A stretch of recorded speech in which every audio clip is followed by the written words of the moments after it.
One stately home shut its gates for 2 days. From that one detail, a whole theory was born. Here is the theory. Harry and Meghan are out of money, so they will bring a camera crew to Diana's grave. They will turn her resting place into content, and those 2 closed days are the proof. It is a gripping story. It is also built on very little.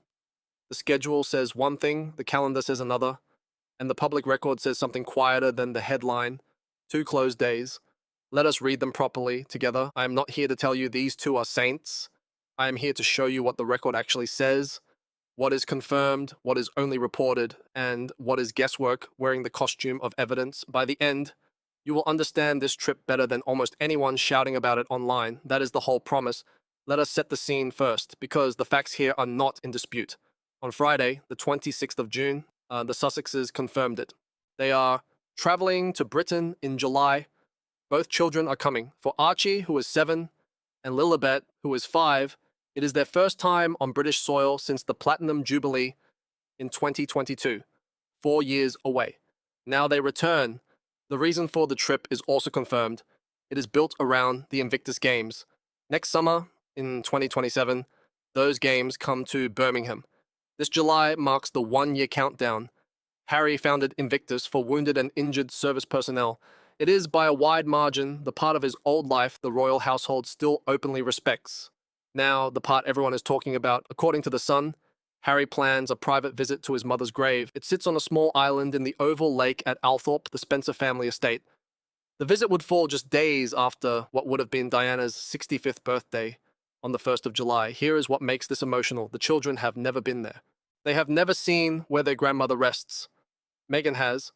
Harry wrote about it in Spare. He described taking her on the 25th anniversary of Diana's death. He placed the flowers. He asked his mother in his head for guidance and clarity. Whatever you think of these two, that scene is real and it is human. So that is the stage.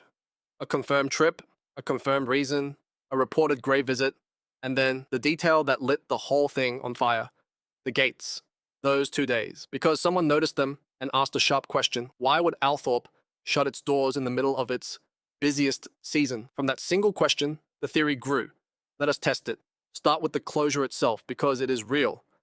Althorp opens to the public for 2 months only, the 1st of July to the 31st of August.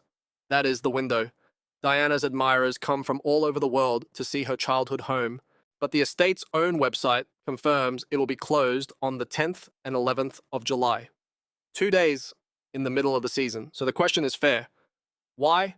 The theory says film set, a crew needs a day to scout, a day to shoot, close the gates, keep the public out, get the money shot.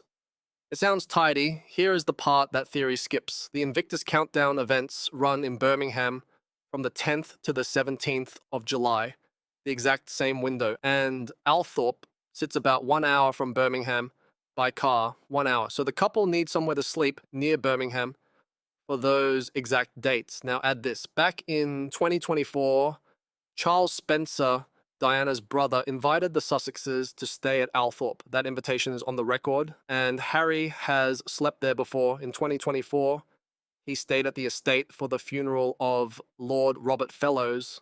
So we have a standing invitation, a past stay, and a venue 1 hour from the event they are confirmed to attend. What is the simpler reading of 2 closed days? A secret film operation, or a private family staying in a private home that closes to tourists while guests are inside?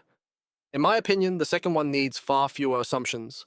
A closed gate is not a confession. It is a closed gate. But here is the part most channels left out. The loudest version of this theory says the same thing every time.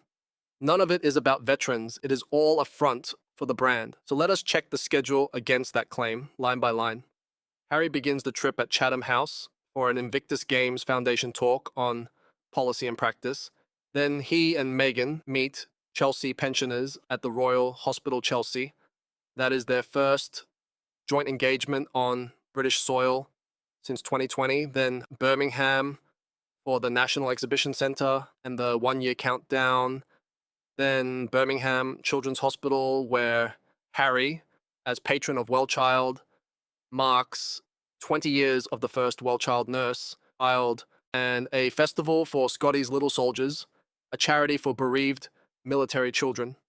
On top of that, Uganda will be named the 26th nation to join the Games. Read that list again. Veterans, wounded soldiers, sick children, bereaved military families. That is the spine of this trip. You can question their motives all day long, but you cannot say the schedule has nothing to do with service. The schedule is the receipt nobody read. If you want the receipts, other channels skip. The like button genuinely helps this reach more people. That is the only favor I will ask. Now, the children. The theory says they are being dragged along as props for the camera, for the money shot at the grave. But People reports something specific.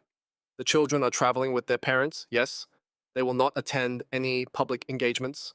None. So the prop theory and the public record do not match, and the grave visit itself is reported as private, not filmed, private. What happened next is the part people are still arguing about. So where did the film crew idea even come from? This is where I want to be honest with you, because honesty is the whole point of this channel. The filming reports are real reports.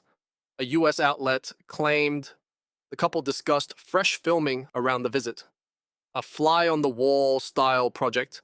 And according to one account, Prince William views the idea of filming on UK soil as a personal attack.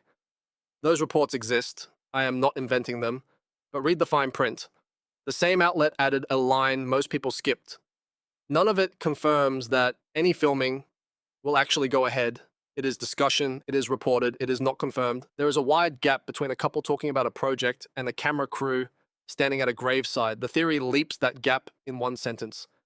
The record does not. And yes, one royal expert told Fox News the truth out loud. The first photos of those children at Diana's grave would be media gold, and Netflix knows it. That is a fair worry.